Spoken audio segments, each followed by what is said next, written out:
ఈ చక్కని సదవకాశాన్ని నాకు ఇచ్చినటువంటి సంఘ కాపరి దైవజనులకు, దైవ సేవకురాలకు నా ప్రత్యేకమైన అభివందనాలు చెల్లిస్తూ ఉంటున్నాను. సంఘంలో ఉన్నటువంటి పెద్దలైన మీకు, సభ్యులైన మీ అందరికీ కూడా ప్రభు యొక్క నామములో వందనములు చెల్లిస్తూ ఉన్నాను. దయచేసి చాలా జాగ్రత్తగా వాక్యాన్ని విందాం. కీర్తనలు 102వ అధ్యాయం 6-7 వచనాలు మనం చదువుకుందాం. నేను అడవిలోని గూడబాతును పోలి ఉన్నాను. కీర్తనలు 102:6-7 వచనములు. నేను అడవిలోని గూడబాతును పోలి ఉన్నాను. పాడైన స్థలములలోని పగిడి కంటవలేనున్నాను. పాడైన స్థలములలో ఉన్న పగిడి గంటి వలె ఉన్నాను. రాత్రి మెలకువగా ఉండి ఇంటి మీద ఒంటిగానున్న పిచ్చుక వలెనున్నాను. పిచ్చుక వలె నేనుంటున్నాను. ఈ వాక్యాన్ని బట్టి మనం చూడగలిగితే ఈ కీర్తనలు 102వ అధ్యాయం ఎవరు దీన్ని రచించారో మనకి ఇక్కడ కనిపించలేదు. దావీదు మహారాజు 73 కీర్తనలు రచించాడు. ఆసాపు 12 కీర్తనలు రచించాడు. కొరహు యొక్క కుమారులు 10 కీర్తనలు రచించారు. సొలొమోను 2 కీర్తనలు రచించాడు. మోషే 1 కీర్తన రచించాడు. హేమాను 1 కీర్తన రచించాడు. ఏతాను 1 కీర్తన రచించాడు. మొత్తము లెక్క పెట్టగలిగితే 100 కీర్తనలు. ఇక 50 కీర్తనలు ఎవరు రచించారో అది దేవునికే తెలుసు, మనకు తెలియదు. అయినా ఈ కీర్తన 102 ఎవరు రచించారో తెలియదు. అయినా కూడా రచించినటువంటి ఈ భక్తుడు ఇక్కడ ఏం చేస్తున్నాడు అంటే, ప్రకృతిలో ఈ ఆకాశ విశాలములో విహరిస్తున్న పక్షి జాతికి తన జీవితాన్ని పోల్చుకొని మాట్లాడుతూ ఉన్నాడు. ఎక్కడో అడవిలో ఉన్న గూడబాతు నేను పోలి ఉన్నాను. పాడిన స్థలములలో పగిడి గంటి వలె నేనున్నా. రాత్రి మెలకువ కలిగి ఇంటి మీద ఒంటిగా ఉన్న పిచ్చుకకు నేను పోల్చుకొని ఉంటున్నాను. అంటే ఈ కీర్తనాకారుడు ఈ యొక్క 3 పక్షులకు కూడా తన జీవితాన్ని పోల్చుకొని ఇక్కడ మాట్లాడుచూ ఉన్నట్లు వాక్యంలో మనం చూస్తూ ఉంటున్నాం. యేసుక్రీస్తు దివిని విడిచి భూమికి వచ్చాడు. ఆయన చెప్పిన మాట ఏమిటి అంటే, మీరు ఆకాశ పక్షుల కంటే శ్రేష్టమైన వారు అని చెప్పాడు. ఆకాశ పక్షులు మనకంటే శ్రేష్టమైనవి కావు. వాటికంటే మనం శ్రేష్టమైన వారు. శ్రేష్టమైన మనం శ్రేష్టము కానటువంటి వాటి విషయంలో ఏం చేయమంటున్నాడు తెలుసా? అదే యోబు 12వ అధ్యాయం 7వ వచన భాగములో మనము చూస్తే 12:7 చదువుకుందాం. అయినను మృగములను విచారించుము, మృగాలను విచారించండి, అవి నీకు బోధించును. అవి నీకు బోధిస్తాయి. ఆకాశ పక్షులను విచారించుము, ఆకాశ పక్షులను విచారించుము, అవి నీకు తెలియచేయును. అవి నీకు తెలియచేయును. చూడండి, ప్రకృతిలో ఉన్న మృగములైన, ప్రకృతిలో ఉన్న పక్షులనైనా నీవు విచారించు, అవి నీకు తెలియపరచగలుగుతాయని ఈ వాక్యంలో ఉంది. అసలు వాటికంటే శ్రేష్టమైన మనలను, మనకంటే శ్రేష్టము కానటువంటి పక్షుల దగ్గరికి వెళ్ళి వాటిని విచారించు. నువ్వు వెళ్ళి అవి నీకు తెలియపరుస్తాయి. అవి నీకు ఏమని తెలియపరుస్తాయో ఆ తెలియపరిచిన వాటిని బట్టి నీవు ఇహమందు నడుచుకో అని ఒక చక్కని హెచ్చరిక ఇందులో మనకు కనిపిస్తూ ఉంది. గూడబాతుని విచారిస్తే అది మనకేం తెలియపరుస్తుంది? పగిడి గంటను విచారిస్తే అది మనకేం తెలియపరుస్తుంది? పిచ్చుకను విచారిస్తే అది మనకేమని తెలియపరుస్తుంది అన్నది మనం ఆలోచించగలిగితే, గూడబాతుల గురించి విచారిస్తే అది మనకు తెలియపరిచేది ఏమిటి అంటే, మీలో ఈ గూడబాతును కొందరు చూసి ఉండవచ్చు, కొందరు చూడకపోవచ్చు.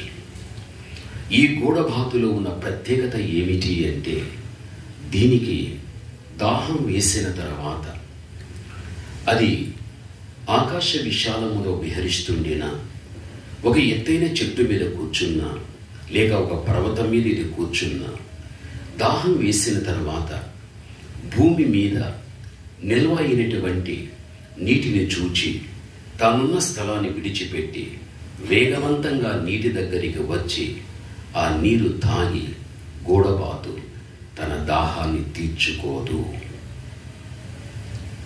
దాహాన్ని తీర్చే నీరు భూమి మీద కంటికి కనిపించిన అది వెళ్ళి ఆ నీటిని తీసుకోదది.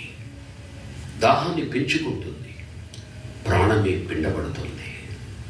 మనిషివిగా నీవు దాహమేసినప్పుడు తగిన సమయంలో నీరు తీసుకుంటే నీ ప్రాణం ఎంత తెప్పరిల్లుతుందో, అదేవిధంగా సమయానికి నీరు తీసుకోకపోతే ఆ ప్రాణానికి ఎంత బాధ వస్తుందో నువ్వు అనుభవించిన వ్యక్తివి నీవు. అదేవిధంగా ఈ గూఢబాతు అనే యొక్క అల్పమైన ఈ పక్షి దాహాన్ని తీర్చే నీరు కంటికి కనిపించిన వెళ్ళి తాగదు. దాహాన్ని పెంచుకుంటుంది, గంటలు కాదు రోజుల వరకు పెంచుకుంటుంది. చివరికి తన ప్రాణం పోయినా పర్వాలేదు అనుకొని అలాగే ప్రాణము పిండబడేంత పరిస్థితి కూడా దీనికి వస్తుంది. కావలసి వస్తే ప్రాణాన్ని కూడా పోగొట్టుకుంటుందేమో, కానీ కనిపించే నీటి దగ్గరికి వెళ్ళి నీటిని సేవించదది. ఎందుకు సేవించదు? గూఢబాతులో ఉన్న ప్రత్యేకత ఏమిటి అంటే, ఈ సృష్టిలో ఈ ప్రకృతిలో ఏవైతే జరుగుతాయో, ఆ జరిగేవి ఏవైతే ఉంటాయో వాటికి కొన్ని ముందుగా తెలిసిపోతాయి. చాలా ప్రాణులకు ఈ సృష్టిలో జరగబోయేటువంటివి ఏవైతే ఉన్నాయో మానవునికి తెలియకుండా కొన్ని ప్రాణులకు ముందుగా తెలిసిపోతాయి. ఈ గూఢబాతుకు ఏం తెలుస్తుంది అంటే, వర్షము ఎప్పుడు పడుతుందో గూఢబాతుకు తెలుసు. ఏ కాలంలో పడుతుందో, ఏ సమయంలో పడుతుందో దీనికి తెలుసు. అందుకని వర్షం పడే సమయం ఎప్పుడో తెలిసిన గూఢబాతు అంతవరకు దాహాన్ని పెంచుకొని అలాగ తన బాధను పెంచుకుంటూ అలాగది నలిగిపోతూ వస్తుంది. ఎప్పుడైతే వర్షం పడే సమయం వస్తుందో తన 2 రెక్కల ఆధారాన్ని బట్టి తానున్న స్థలాన్ని విడిచిపెట్టి ఆకాశము గుండా ఎగసి వెళ్ళిపోయి ఆ ఆకాశపు యొక్క నడివీధిలో తన 2 రెక్కల ఆధారాన్ని బట్టి తన నూరును అలా తెరుచుకుని అలా నిలబడిపోతుంది. మేఘాలలో గుప్తమై ఉన్న నీరు మేఘాలను చించుకొని ఆ నీటి బిందువులు పడేటప్పుడు తెరచిన తన నోటిలోనికి పోనిస్తుంది.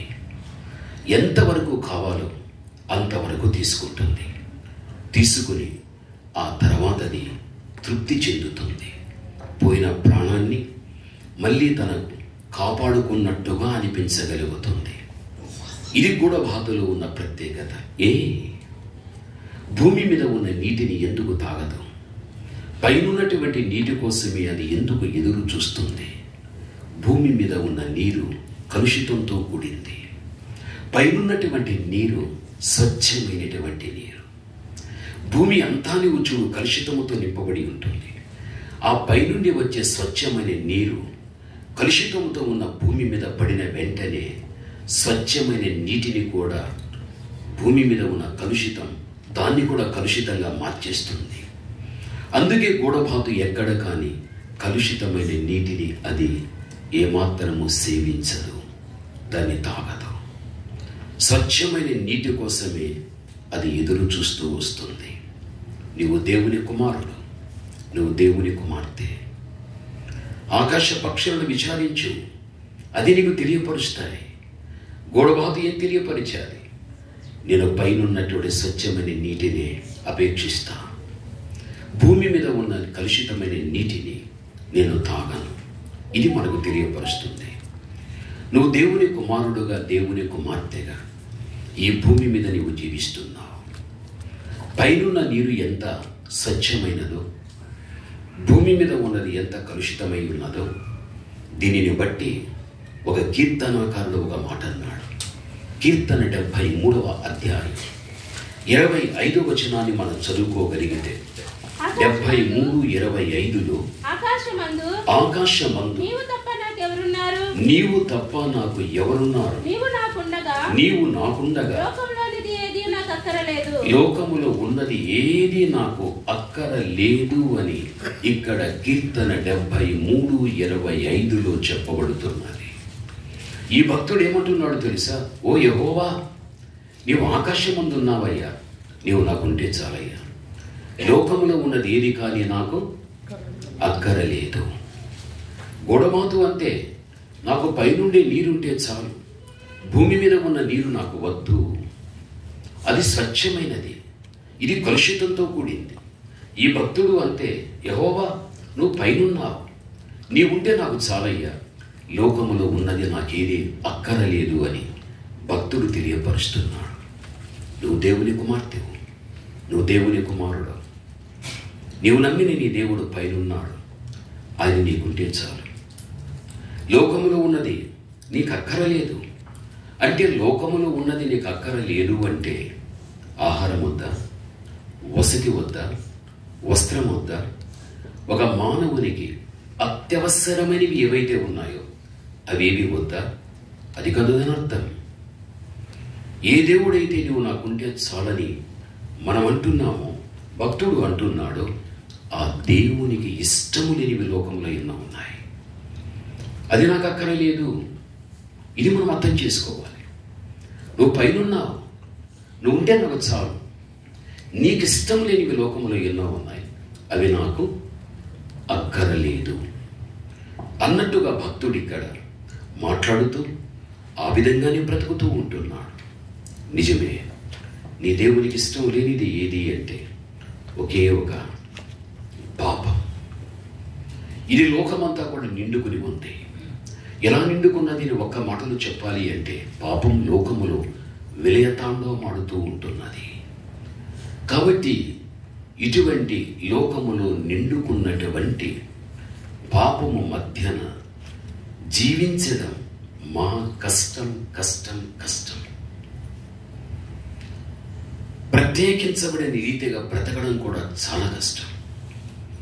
మనం ఎంత జాగ్రత్తగా ఉండినా లోకం మనం ఉండనివ్వదు. మనం ఎంత జాగ్రత్తగా బ్రతకాలని అనుకున్నా లోకములో ఉన్న కొన్ని చెడు కార్యాలు మనల్ని బ్రతకనివ్వవు. మనం ఎంత జాగ్రత్తగా లోకములో బ్రతకాలి అనుకున్నా లోకాధికారి అయిన సాతానుడు మనల్ని ఆ విధంగా బ్రతకనియ్యాడు. ఈ విధంగా అపవాది కానీ, లోకం కానీ, లోక కార్యాలు కానీ ఏదో ఒక రీతిగా మనల్ని శోధిస్తూ దేవునిలో మనల్ని పడగొట్టి మనం ఎక్కడ కానీ నిలువరముగా నిలవలేకుండా జారిపోవడము, పడిపోవడము, ఏదో ఒక పొరపాటు చేయడము, ఇవన్నీ కూడా అపవాది అయినటువంటి సాతానుడు మన మధ్యన పనిచేసేవాడై ఉంటున్నాడు. ఇటువంటి పనులు సాతాను దగ్గర జరిగేటప్పుడు మనం దేవుని యొక్క ప్రమేయాన్ని తీసుకుని ఆయన సహకారాన్ని మనం అందుకుని ఎక్కడ కానీ మనం అపవాది ద్వారా, లోకము ద్వారా, లోక కార్యాల ద్వారా మనము పడిపోకుండా జాగ్రత్తగా మనం ఉండాలి. భూమి మీద ఉన్న నీరు ఎంత కలుషితమో ఈ భూ సంబంధమైన కార్యాలు కూడా అంత కలుషితమైనటువంటివి. పైనున్న నీరు ఎంత స్వచ్ఛమైనదో పైనున్న దేవుడు కూడా పాపము లేని అంత స్వచ్ఛత కలిగినటువంటి వాడు.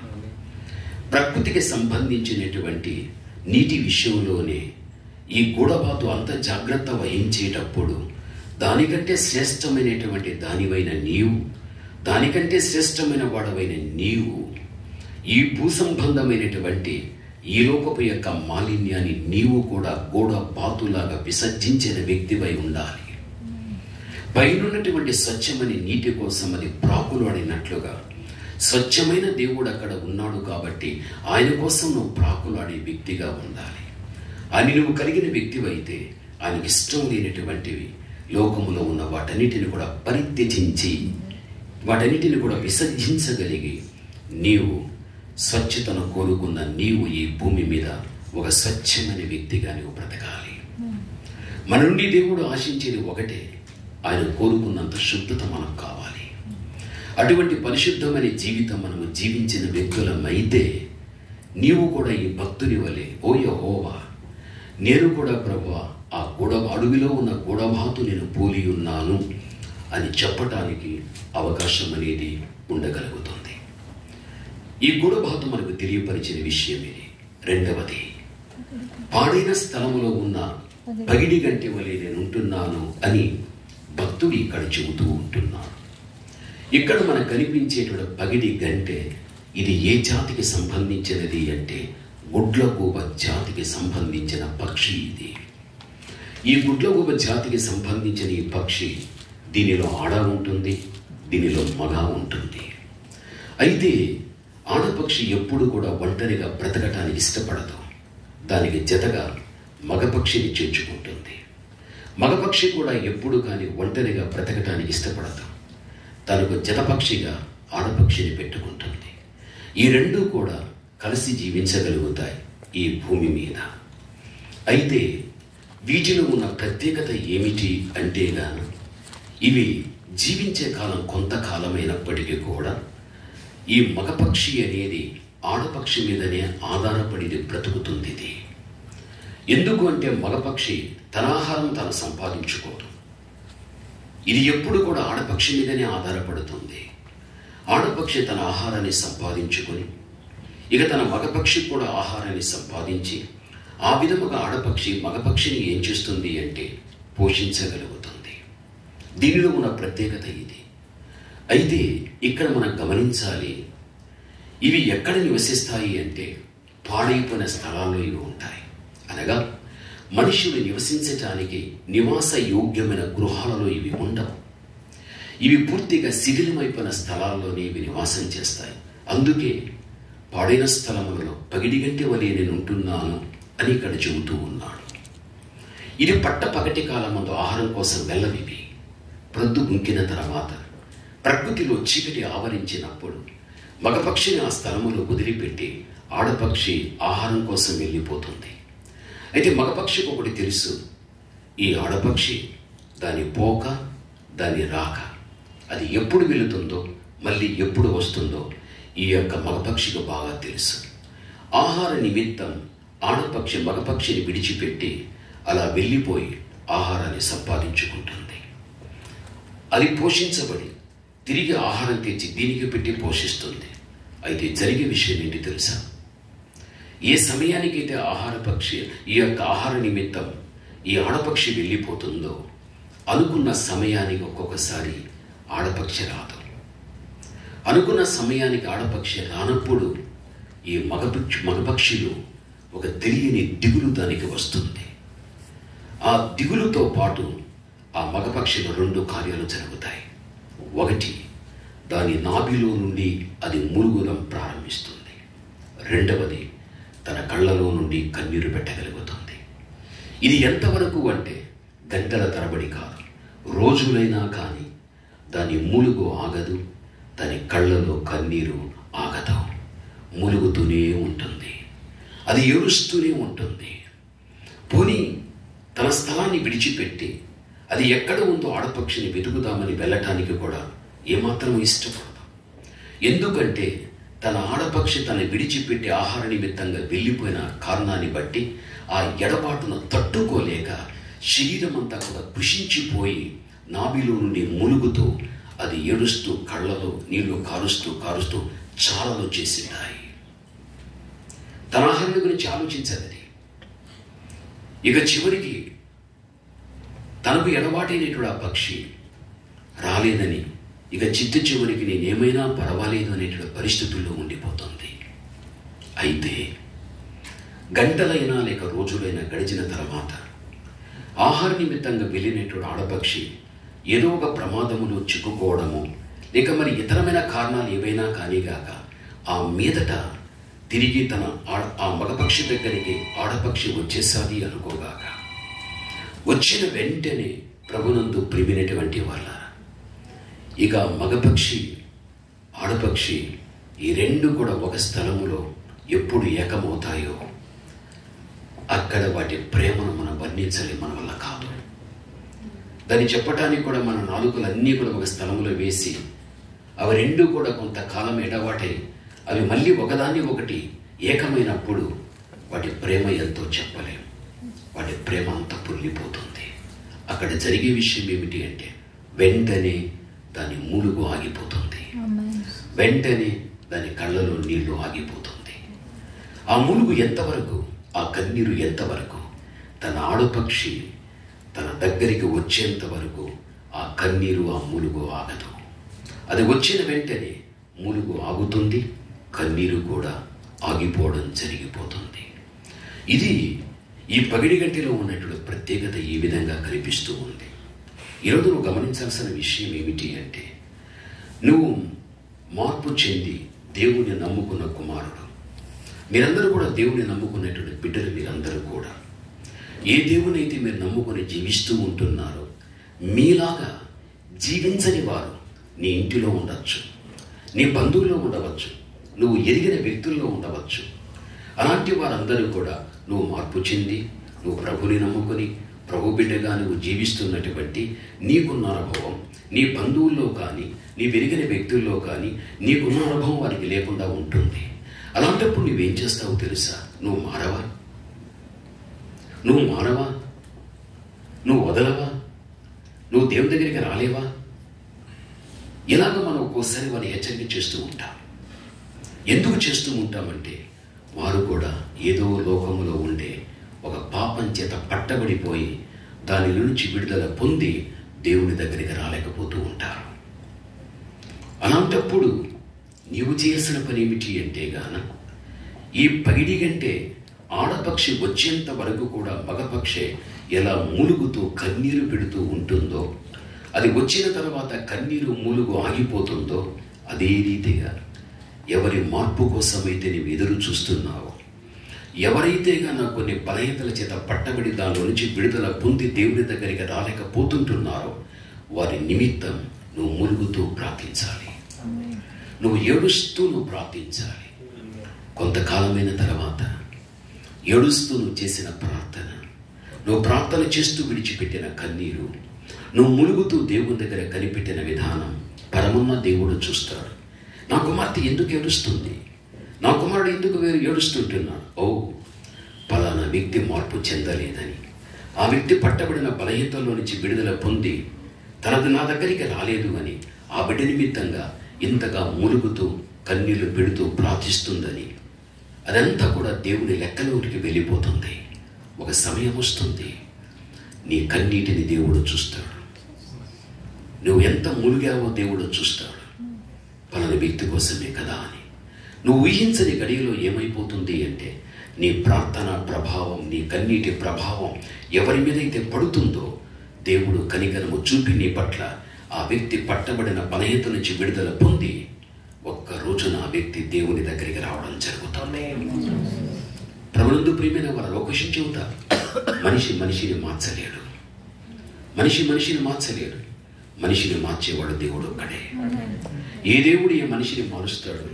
ఆ దేవుని దగ్గర మన మోకాళ్ళు నేల మీద వేసి, దేవా, నేను ఎవరి మార్పు కోసమైతే మోకాళ్ళు వేశాను, ఎవరి మార్పు కోసమైతే నేను కన్నీరు పెడుతున్నాను, ఎవరి మార్పు కోసమైతే నేను ప్రార్థిస్తున్నాను, దయచేసి తండ్రి వారి బలహీనతల నుంచి విడుదల పొంది మీ దగ్గరికి రాని ప్రభు అని ఆయనకు మనం ఒక పాపి విషయముగా మనము దేవుని దగ్గర మొరపెట్టిన వ్యక్తులమైతే మనం మొరపెట్టాడు. తప్పనిసరిగా వారు పట్టబడిన బలహీనతల నుంచి విడుదల పొంది యేసయ్య దగ్గరికి రావడం జరుగుతుంది. అదేవిధంగా బైబిల్ చెబుతుంది, పాడైన స్థలములలో పగిడి గంటి వలె నేను ఉన్నాను, తన ఆడపక్షి వచ్చేంత వరకు ఆగదు కన్నీరు, ఆడపక్షి వచ్చేంత వరకు ఆగదు మూలుగు. ఒక వ్యక్తి మార్పులో కలిగి దేవుని దగ్గరకు వచ్చేంత వరకు ఉండాలి నీ ప్రార్థన. ఒక వ్యక్తి దేవుని దగ్గరికి వచ్చేంత వరకు ఉండాలి నీ యొక్క కన్నీరు, నీ యొక్క మూలుగుతో కూడినటువంటి ఆవేదనతో కూడినటువంటి ప్రార్థన. ఇటువంటి శ్రేష్టమైన అనుభవం ఎప్పుడైతే మన జీవితంలో ఉండడం జరుగుతుందో, అప్పుడు అనేక మంది వ్యక్తులను మనం మార్చుకోగలిగి అనేక మందిని దేవుని దగ్గర నడిపించుకునేటువంటి వ్యక్తులుగా మనం కావటానికి అవకాశం కలుగుతుంది. బైబిల్ చెబుతుంది, పరమగీతం 7వ అధ్యాయం 4వ వచన భాగములో చూస్తే, అక్కడ నీ నేత్రములు జనపూర్ణమైన హెష్బోను పట్టణముననున్న 2 తటాకములతో సమానము అని పరమగీతం 7:4 చెప్పబడి ఉంటున్నది. ఈ వాక్యాన్ని బట్టి చూడగలిగితే నీ నేత్రములు జనపూర్ణమైన హెష్బోను పట్టణముననున్న 2 తటాకములతో సమానం అనగా ఇక్కడ 2 నేత్రాలు కూడా దేనికి సమానం అంటున్నాడు? తటాకములకు. అంటే మన 2 కన్నులు కూడా 2 తటాకాలకు సమానం చేసుకో. తటాకములు అంటే నీళ్లున్న చెరువులు. తటాకములు అంటే ఏది తల్లి? నీళ్లున్న చెరువులు. చెరువులో నీళ్లుంటే ప్రాణులు ఉంటాయా ఉండవా? ఉంటాయి. నీటిని బట్టి ప్రతి ప్రాణి బ్రతికే ఉంటుంది. అదే రీతిగా మనం ఆలోచించగలిగినట్లయితే చెరువులో ఏ విధంగా నీళ్లు ఉంటాయో, నీళ్లను బట్టి ప్రాణులు ఎలా బ్రతుకుతాయో, అదే రీతిగా నీ కళ్ళలో కన్నీళ్లు ఉంటే అనేక మంది వ్యక్తులను నీవు బ్రతికించిన వ్యక్తివిగా కావటానికి అవకాశం కలుగుతుంది. అదే బైబిల్ చెబుతున్నాడు, నీ నేత్రములు జనపూర్ణమైన హెష్బోను పట్టణముననున్న 2 తటాకములతో సమానం. తటాకములంటే ఏవి తల్లి? నీళ్లున్న చెరువులు. చెరువులో నీళ్లుంటే ప్రాణులు బ్రతుకుతాయి. నీ కళ్ళలో కన్నీళ్లు ఉంటే ఎంతోమందిని బ్రతికిస్తావు, ఎంతోమందిని జీవింపచేస్తావు. మనుషులు చచ్చిపోయారు. శరీరీతిగా మనుషులు బ్రతికే ఉన్నాడు, ఆత్మీయ జీవితంలో చచ్చిపోయాడు. అందుకే అపరాధముల చేత, పాపముల చేత ఏమయ్యారు? చచ్చిపోయాడు. జీవించుచున్న పేరు ఉంది, కానీ మనుషుడు మృతుడే అని చెబుతూ ఉంది. శరీరీతిగా మనుషులు జీవిస్తున్నాడు. ఒక్క పాపాన్ని బట్టి ఆత్మీయ జీవితంలో వాడు చచ్చిపోయాడు. అలాంటి వ్యక్తి బ్రతకాలి అంటే తప్పనిసరిగా నీ కళ్ళలో ఆ వ్యక్తి విషయమై ఎల్లప్పుడూ ఏమై ఉండాలి? కన్నీళ్లు ఉండాలి. నువ్వు కన్నీరు పెట్టావు అనుకోగాక అనేక మంది వ్యక్తులను దేవునిలో, భక్తిలో బ్రతికించిన వ్యక్తివి నువ్వు కావటానికి అవకాశం కలుగుతుంది. బైబిల్ ఆ విధంగానే చెబుతూ ఉంది. కాబట్టి దేవుని యొక్క బిడలైన మన జీవితంలో పగిడి గంటే యొక్క అనుభవాన్ని కలిగిన వ్యక్తులుగా మనము ఉండాలి. సరే, 3వదిగా రాత్రి మెలకువగా ఉండి ఇంటి మీద ఒంటిగా ఉన్న పిచ్చుక వలె నేనుంటున్నాను అని కీర్తనాకారుడు చెబుతున్నాడు. మీ అందరికీ పిచ్చుక బాగా తెలుసు. మీ కళ్ళ ఎదుటే తనున్న స్థలాన్ని విడిచిపెట్టి మరో స్థలానికి వెళుతుంది. అది కాదని మరో స్థలానికి వెళ్ళిపోతూ ఉంటుంది. అయితే ఈ పిచ్చుకలో ఉన్న ప్రత్యేకత ఏమిటి అంటే, ఇది చీకటి అంటే మహాభయం, వెలుగు అంటే మహా ఇష్టం. దానికి చీకటి వచ్చాడంటే దాని ప్రాణము పోయినట్టుగా బాధపడిపోతుంది. వెలుగైతేగా స్వేచ్ఛగా, స్వతంత్రంగా, ధైర్యంగా, అంత చక్కగా పిచ్చుక విహరించగలుగుతుంది. అందుకే పిచ్చుకల గురించి చెప్పబడిన మాట, రాత్రి మెలకువగా ఉండి ఇంటి మీద ఒంటిగా ఉన్న పిచ్చుక వలె ఉంటున్నాను అంటే ఇంటి దగ్గరనే ఒంటరిగా ఉంటుంది. మీకు బాగా తెలుసు, మీరు ఇండియాకు వెళ్ళిపోతే మీ ఇళ్ళ దగ్గర చెట్టు ఉండేనా, లేక ఇంటి దగ్గర పందెర ఉండేనా, ఇంటి దగ్గర ప్రాకారం ఉండేనా, మీకు తెలిసినట్టుగా ఆ సమీప ప్రాంతాల్లోనే పిచ్చుక గూడు కట్టుకొని ఉంటుంది. ఎందుకు కట్టుకుంటుంది తెలుసా? ఎందుకు అంటే ప్రొద్దు గుంకిన తర్వాత చీకటి ఆవరించిన వెంటనే ఆ ఇంటి సమీపాన గూడు కట్టుకుని అక్కడ నివసిస్తుంది. ఎందుకు తెలుసా? ఇంటి వారు ఎప్పుడైతే దీపాన్ని వెలిగిస్తారో ఆ దీపము యొక్క వెలుగు గుమ్మము గుండా కానీ, ఆ దీపపు యొక్క వెలుగు కిటికీ గుండా కానీ బయటపడిన తర్వాత ఆ యొక్క పిచ్చుక ఆ ఇంటి లోపల నుండి వెలుపటపడిన ఆ వెలుగును చూస్తూ ఆ రాత్రి భయాన్ని పోగొట్టుకుంటుంది. అందుకే రాత్రి వేళ ఇంటి మీద ఒంటిగా ఉన్న పిచ్చుక వలె నేను ఉంటున్నాను. మన ఇళ్ళ దగ్గర అందుకే నివాసం చేస్తుంది. అయితే మనుషులు నివసించినటువంటి దట్టమైన అడవి ప్రాంతాలలో ఆ చీకటి సమయంలో ఈ పిచ్చుకలు ఏం చేస్తాయి అని మనం ఆలోచించగలిగితే, ఈ పిచ్చుక రాత్రి కాలంలో పగటి కాలంలో ఏం చేస్తుంది అనగా, ఇది తన ఆహారాన్ని సంపాదించుకోగలుగుతుంది. ఇక మిగిలిన సమయంలో ఏం చేస్తుంది అంటే, ఒక నీటి దగ్గరికి వెళ్ళిపోయి నీటి చేత తడుపబడిన మెత్తని మట్టిని తీసి తన గూటి దగ్గర పెట్టుకుంటుంది. మళ్ళీ వెళుతుంది, మరికొంత మట్టిని సేకరించి ఆ మట్టిలో కలుపుతుంది. అలా ఒక ముద్దగా తయారు చేస్తుంది. ప్రొద్దుముక్కిపోతుంది, చీకటి ఆవరిస్తుంది. భయంతో ఆ మెత్తని మట్టి దగ్గర కూర్చుంటుంది. కూర్చుని ఆ చీకటిలో అలా చూస్తుంది. మీకు తెలుసు, మినుకల పురుగు మీకు తెలుసు. ఈ మినుకల పురుగు అలా వెలిగించి ఏమవుతుంది తల్లి? ఆరిపోతూ వస్తుంది. ఈ మినుకల పురుగు మీకు తెలుసు అనుకుంటారు, రాత్రుల్లో ఉంటాయి. అలా వెలిగించి ఏమవుతాయి తల్లి? ఆరిపోతూ ఉంటాయి. ఆ పురుగు తన దృష్టికి వచ్చిన వెంటనే తన గూటిని విడిచిపెట్టి వెళ్ళి ఆ పురుగును నోటితో బంధించి ఆ మెత్తని మట్టిలో పొడిచిపెడుతుంది. మళ్ళీ వెళుతుంది, ఇంకో పురుగును సేకరిస్తుంది. ఇలాగ అనేకమైన పురుగులు సేకరించి ఆ మెత్తని మట్టిలో ప్రాణముతోనే పొడిచిపెట్టినప్పుడు ఆ మెత్తని మట్టి చేత బంధింపబడిన పురుగులు ఇక ఒక్క పురుగు వెలిగించి ఇంకో పురుగు ఆరిపోతుంది. అది ఆరిపోయే లోపల ఇంకొక పురుగు వెలిగిస్తుంది, ఆ తర్వాత ఆరిపోతుంది. రాత్రంతా కూడా ఈ పురుగుల యొక్క వెలుగును చూచి రాత్రి భయాన్ని పోగొట్టుకుంటుంది. ఇది అడవి ప్రాంతాల్లో దీని జీవిత విధానం ఈ రీతిగా ఉంటుంది. అనగా ఆకాశ పక్షులను విచారించు, అవి నీకు తెలియపరుస్తాయి. పిచ్చుకుని విచారిస్తే నేను చీకటిని ద్వేషిస్తున్నా, నేను వెలుగును ప్రేమిస్తున్నా, అది మనకు తెలియపరుస్తుంది. నువ్వు దేవుని కుమార్తెవు, నువ్వు వెలుగు సంబంధివి. నువ్వు దేవుని కుమారుడవు, నువ్వు వెలుగు సంబంధివి.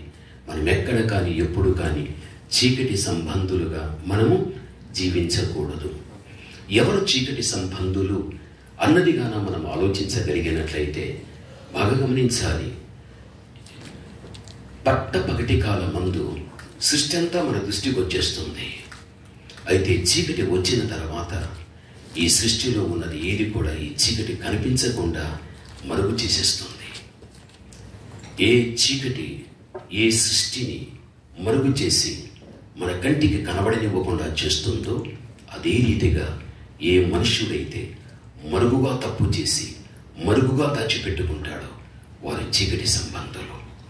చీకటి సృష్టిని మరుగు చేస్తుంది. మనుష్యుడు కూడా ఈ రోజున మరుగుగా తప్పు చేస్తాడు, మరుగుగా దాన్ని దాచిపెట్టుకుంటాడు. అందుకే వాడు ఏ సంబంధి? చీకటి సంబంధి. మనం చీకటి సంబంధులు కాదు, మనం ఎవరు అంటే వెలుగు సంబంధులు.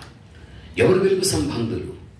ఎఫెసీ 5:9 చూస్తే వెలుగు యొక్క ఫలం ఏమిటి అంటే మంచి, నీతి, సత్యం అను వాటిలో కూడా కనబడుతూ ఉంటున్నది అని బైబిల్ మనకు చెబుతూ ఉంటున్నది. చదువుకుందాం. ఎఫెసీ వెలుగు ఫలం సమస్త విధములైన మంచితనం, నీతి, సత్యమును. చూడండి, వెలుగులో దాగి ఉన్నది ఏమిటి అంటే తల్లి మంచి, నీతి, సత్యం. యేసుక్రీస్తు లోకానికి వచ్చి ఆయన ఏమని పరిచయం చేసుకున్నాడు అంటే నేను లోకానికి ఏమై ఉన్నాను? వెలుగై ఉన్నాను. వెలుగులో దాగి ఉన్నది ఏమిటిమా? మంచి, నీతి, సత్యం. ఈరోజు మన జీవితాలు మంచిలో, నీతిలో, సత్యములో నీవు జీవించిన దానివైతే, నీవు జీవించిన వాడవైతే నువ్వు ఏ సంబంధి అవుతావు? వెలుగు సంబంధి. ఇప్పుడు నేను మంచివాడు, నేను నీతిమంతుడు అని నా మాటతో చెబితే దేవుడు ఒప్పుకోడు. నేను మంచివాడు అని మీకు చెప్పినప్పుడు ఆ మాటకు తగిన క్రియ నాలో ఉండాలి. నేను నీతిమంతుడు అని నా మాటతో చెప్పినంత మాత్రం నీతిమంతుడు కాదు, ఆ నీతికి తగిన క్రియ నాలో ఉండాలి. అప్పుడే నేను ఏ సంబంధిని అంటే వెలుగు సంబంధిని. ఇందులో సందేహం అనేది లేదు. ఈ రోజున క్రైస్తవ జీవితం మాటలతో సరిపెట్టుకుంటున్నారే కానీ క్రియా జీవితంలోనికి వచ్చినప్పుడు క్రైస్తవ సమాజంలో ఈ రోజున క్రియలు లేని జీవితాలు ఎంతోమంది జీవిస్తూ ఉన్నారు. దేవుని బిడ్డలైన మన జీవితంతో, మాటలతో మన భక్తిని సరిపెట్టుకోకుండా మన జీవితాలు ఎల్లప్పుడూ కానీ క్రియలతో కూడిన జీవితంగా మన జీవితం ఉండాలి అని బైబిల్ మనకు చెబుతూ ఉంది. చివరిగా ఒక మాట, ద్వితీయోపదేశ కాండాన్ని మనం చదువుకోగలిగితే 33వ అధ్యాయం 8వ వచనాన్ని చదువుకుందాం. ద్వితీయోపదేశ కాండం 33:8 చదువుకుందాం. లేవీని గూర్చి ఇట్లా నేను నీ తుమ్మీము నీ ఊరీము నీ భక్తునికి కలవు. చూడండి, ఇక్కడ వాక్యములో చూస్తే నీ తుమ్మీము నీ ఉరీము ఎవరికి కలవు? నీ భక్తునికి కలవు అంటున్నాడు ఈ ద్వితీయోపదేశ కాండం 33:8. ఇక్కడ మనకు తుమ్మీము ఉరీము అనేటువంటివి కనిపిస్తూ ఉన్నాయి. అసలుకి తుమ్మీము ఏది? అసలుకి ఉరీము ఏది? దేవుడు ఏర్పరచుకున్నటువంటి ప్రధాన యాజకుడు తన ఛాతి భాగానికి ఎఫోదును ధరించుకోగలుగుతాడు. ఒక కవచములాగా తాను ధరించుకున్నటువంటి ఎఫోదులో పొదిగింపబడినటువంటి 2 రాళ్లే ఈ తుమ్మీము ఉరీము. ఒకవేళ మీ వేలుకు ఉంగరం ఉంటే ఆ ఉంగరములో ఒక రాయి ఎలా పొదిగింపబడి ఉంటుందో, యాజకుడు తాను ధరించుకున్న ఛాతి భాగానికి ఆ ఎఫోదులో కూడా ఈ తుమ్మీము ఉరీము అనేటువంటివి రెండు రాళ్ళు అవి పొదిగించుకుని ఉంటాడు. ఎందుకు పొదిగించుకుని ఉంటాడు అంటే, ఏదైనా ఒక కార్యము సఫలమా విఫలమా అని తెలుసుకోవాలి అంటే ఆ రోజున ఈ తుమ్మీము ఉరీము అనేటువంటి రాళ్లను తీసి పైకి ఎగరవేసేవారు. పైకి ఎగరవేసిన తర్వాత తెలుపు పైకొచ్చి నలుపు కింద పడగలిగితే కార్యము సఫలమని అర్థం. నలుపు పైకొచ్చి తెలుపు కింద పడితే కార్యము విఫలము అని తెలుసుకునే పరిస్థితి. ఇది బైబిల్ వాక్యముల ఆధారాలుగా చాలా ఉన్నాయి ఇవన్నీ కూడా. కాబట్టి దీని యొక్క పరిస్థితి ఈ విధంగా ఉంటున్నది. అయితే తుమ్మీము అనగా దాని అర్థం ఏమిటి అంటే సంపూర్ణము. ఉరీము అనేటువంటిది మనము చూడగలిగితే ప్రకాశించుట. ఒకటేమో తుమ్మీము అంటే ఏం తల్లి? సంపూర్ణం. ఉరీము అంటే ప్రకాశించుట. ఈ లోకములో నువ్వు ప్రకాశించాలి అంటే, ఈ లోకంలో నువ్వు ప్రకాశించాలంటే, నువ్వు ఒక వెలుగు బిడ్డగా నీవు కావాలి అంటే నీ యొక్క జీవితములో తుమ్మీములాగా ఉండాలి. తుమ్మీము అంటే సంపూర్ణము. అంటే మన జీవితంలో దేవుని యొక్క క్రియలు మనలో సంపూర్ణం కావాలి. దేవుని క్రియలు మనలో ఏం కావాలి? సంపూర్ణం కావాలి. మొదటే చెప్పాను, వెలుగు ఫలము ఏమి అనగా మంచి, నీతి, సత్యం. అమ్మ నేను మంచివాడు తల్లి, అయ్యా నేను నీతిమంతుడయ్యా అని చెప్పినంత మాత్రాన బైబిల్ ఒప్పుకోదు. నేను మంచివాడు అని నేను మీతో అన్నప్పుడు ఆ మంచికి తగిన క్రియలు నేను మీకు చూపించాలి. నేను నీతిమంతుడని మీతో చెప్పిన తర్వాత ఆ నీతికి తగిన క్రియలు నేను మీకు చూపించాలి. అప్పుడే నేను ఏ సంబంధిని? వెలుగు సంబంధి. అందుకే తుమ్మీము అనగా సంపూర్ణం. అనగా నాలో కానీ నీలో కానీ మనలో కానీ సంపూర్ణమైన క్రియలు ఉన్నప్పుడు మనం ఉరీములోనికి వచ్చేస్తాం. ఉరీము అనగా ప్రకాశించుట. మనము దేవుని క్రియలు మనలో ఎప్పుడు సంపూర్ణమవుతాయో ఉరీములో నుండి తుమ్మీములోనికి దాటుకుంటాం, ప్రకాశించే బిడ్డలు అవుతాం, మన వెలుగు బిడ్డలు కాగలుగుతాం. అప్పుడు మన చీకటి బిడ్డల కానే కాదు. ఇది బైబిల్ గ్రంథంలో. అందుకే ఆకాశ పక్షులను విచారించండి, అవి మీకేం చేస్తాయి? తెలియపరచగలుగుతాయి. కాబట్టి గూఢబాధను విచారించగలిగితే అది తెలియపరిచిన విషయం. అది పగిడి గంటను విచారిస్తే అది తెలియపరిచిన విషయం ఈ విధంగా ఉంది. పిచ్చుకుని విచారిస్తే అది తెలియపరిచిన విషయం ఈ విధంగా ఉంటున్నది. వాటికంటే శ్రేష్టమైన మనకంటే శ్రేష్టము కాని వాటి దగ్గరికి వెళ్ళి విచారించి అవి నీకు తెలియపరుస్తాయి. అవి తెలియపరిచినవేవో నీ నిజ జీవితంలో వాటిని జరిగించు అని చెప్పడంలో ప్రభునందు ప్రియమైన వాళ్ళ ఆకాశ పక్షుల కంటే మనం ఎంత వెనుకబడి ఉంటున్నామో ఒకసారి ఆలోచిద్దాం.